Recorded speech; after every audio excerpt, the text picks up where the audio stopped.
If you're trying to make a mix wider and there is a loss of power or punch in what you're doing, you're not alone, because this is something so many people miss. The energy of your mix sits in the correlating information. So everything that correlates between the left and the right speaker smacks through the center and has a lot of power and energy.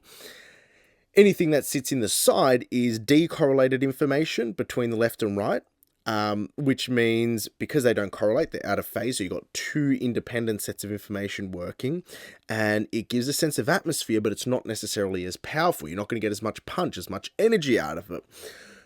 So you add a stereo widener to it. Things start getting wider and wider and wider, and it feels energetic. But then when you actually level match it, you've got more relative decorrelated energy to correlated energy. And that is the killer, because when you've got more decorrelated energy to correlated energy, the relative amount of power punching through the center of the mix disappears. Or starts to get weaker. Maybe not disappears, that's a bit extreme, but it just starts to get weaker. Not everything has to be wider.